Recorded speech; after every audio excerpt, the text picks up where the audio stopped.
皆さんこんにちは。今日も最新のウクライナ情勢について、公開情報をコンパクトにまとめて地図を使って、いち早くわかりやすくお届けします。よろしくお願いします。チャンネル登録して通知をオンにすると、動画公開時に連絡が来ます。過去の動画も再生リストから合わせてご覧ください。ウクライナ情勢。ロシアがキーウに侵攻してから1121日になりました。まずは全般的な事柄です。先ほど公表されたウクライナ軍の参謀本部の最新の発表によると、ロシア軍の損失は兵士1400名、戦車13両、装甲戦闘車38両、砲43門、多連装ロケット2両、防空システム3機、ドローン179機、その他車両91両、となっています。戦線全体では、120回の地上戦の報告がありました。そして、視覚的に確認できる、ウクライナ軍とロシア軍の装備の損失数の比率は、1対 1.1 で、ウクライナ側の損失数に比べ、ロシア側は、その 1.1 倍になります。ロシア側の損失は民生用のバン、4輪ワギー、砲が多く、反対にウクライナ側はピックアップ、対地雷装甲車が多く確認できます。OSINT アカウントのペルペチュア氏によると、最近のロシア軍の損失を戦車、歩兵戦闘車、装甲戦闘車、民生用車両、バイクとバギーの5つに分けたところ、月を追うごとに装甲車の損失が減少し、枯渇していることがわかります。戦況図と並んでよく見られているウクライナとロシア情勢のニュースコーナーです。YouTube のチャプター機能で必要なところを見ることもできます。1番目。プーチン大統領が和平提案を事実上拒絶したことを受けて、トランプ大統領はウクライナに諜報データの提供を続けるほか、パトリオット防空ミサイルの提供を約束しました。逆に、プーチン大統領が要求した事項、情報交換の停止、武器供給の停止、徴兵の停止は拒絶され、変わったところでは、トランプ大統領は、ゼレンスキー大統領に対し、チョルノービリとザポリージャの原子力発電所は、アメリカが所有することが、最善の保護になるとの提案を行い、ホワイトハウスからも、同様の声明が発表されました。2番目。ロシア国防省は、ウクライナを攻撃するため飛行していたシャヘド自爆ドローンを撃墜したと発表し、話題となっています。リア・ノーボスチは、米ロ会談後、ロシア軍がエネルギーインフラへの攻撃中止命令を受けたとして、その当時ウクライナを攻撃するため飛行中だったシャヘドドローン7機を自ら撃墜したと伝えています。一方、残りの138機はウクライナを攻撃し、スームイの2つの病院、スラビャンスクの住宅とインフラ施設、キーウの住宅地、ドニプロペトロフスクで鉄道エネルギーシステムを破壊したと伝えられています。ネットでは、早速合意違反だ。滑稽なパフォーマンスだ。自己保身にもなっていない。145機のうち7機しか撃墜できないのか？など厳しいコメントが寄せられています。3番目。カリフォルニア大学で精神疾患を専門とするファロン教授は、プーチン大統領の病気について長年研究した成果を公表し、典型的なサイコパスで自己愛性人格障害のクラスター B 最も重度と一致すると分析しました。同氏は関係国の指導者にインタビューし、生い立ちなど関連資料を集めて長年研究した結果、見た目は普通で普通の生活を送っているが、感情的な共感が乏しく、物事に対し操作的、略奪的、攻撃的で、冷酷で、後悔や罪悪感を持たず、自己に対する自信過剰な性質があり、クラスター B 最も重症の略奪的サイコパスと一致するとしました。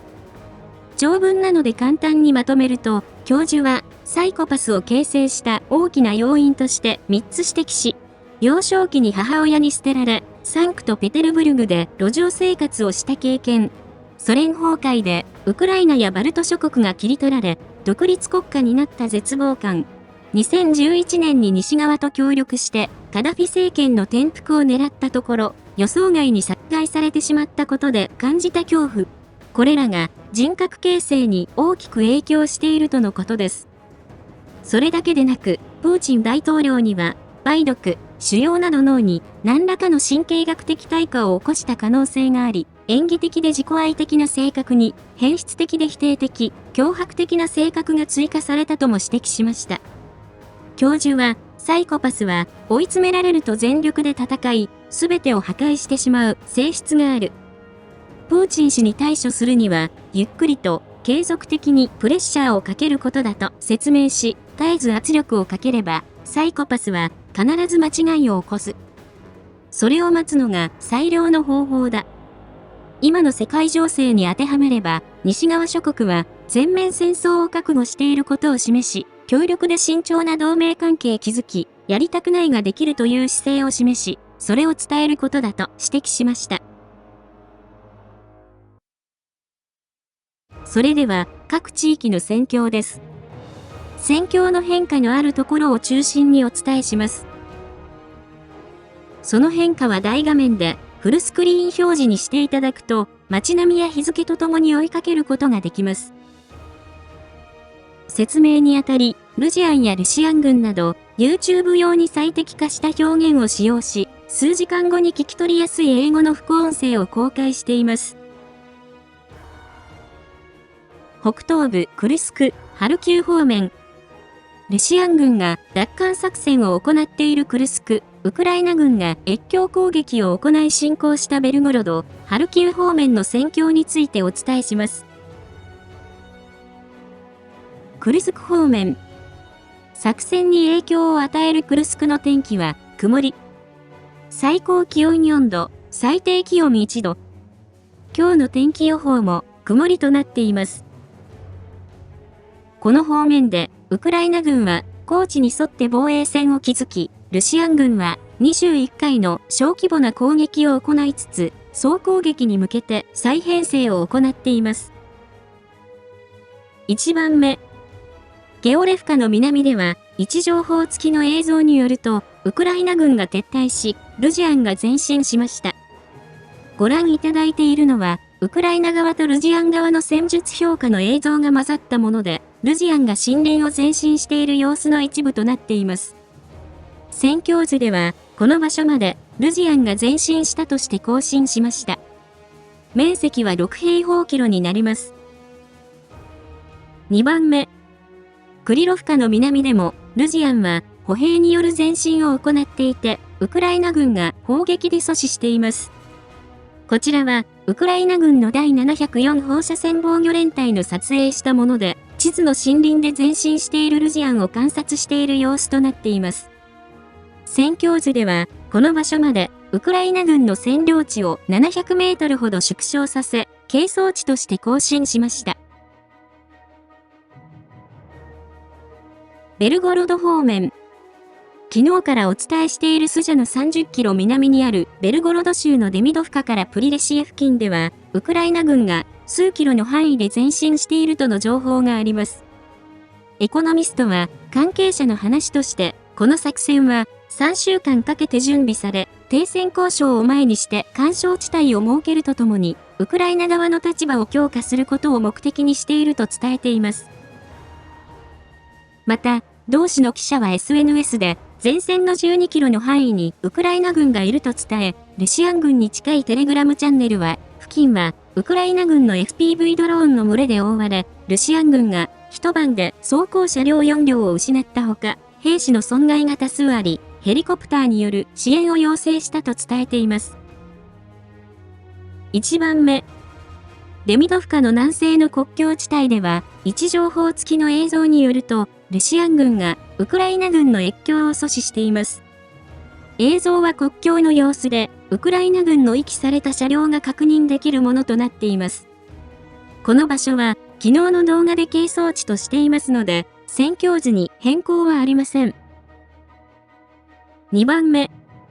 その南のプリレシエの集落では、位置情報付きの映像によると、ウクライナ軍の車両が国境を突破して前進し、ロシア軍がドローンで応戦しています。ご覧いただいているのはロシア軍のもので、地図の場所のウクライナ軍の装甲車両を観察しているところとなっています。確認できる情報としては以上で、ウクライナ側は情報統制を行っているため、ロシアン側の情報からお伝えしていますが、ウクライナ軍が何らかの作戦が行っていることは間違いないようです。ハルキウ方面。この方面で、ルジアンは10回攻撃を行いましたが、ウクライナ軍により撃退され、戦況図に変化はありませんでした。北東部ルハンスク州方面。東部チャシフヤール方面。クピャンスクからチャシフヤール方面の戦況についてお伝えします。この方面でルジアンは、クピャンスク方面で5回、スバトベクレミンナ戦は12回、シベルスク周辺では2回、チャシフヤール方面で少なくとも4回、トレツクの方向は21回攻撃を行いました。チャシフヤール方面。この方面では、ルジアンは正面突破は難しいと見たのか、市街地を回り込んで側面攻撃を行っています。1番目。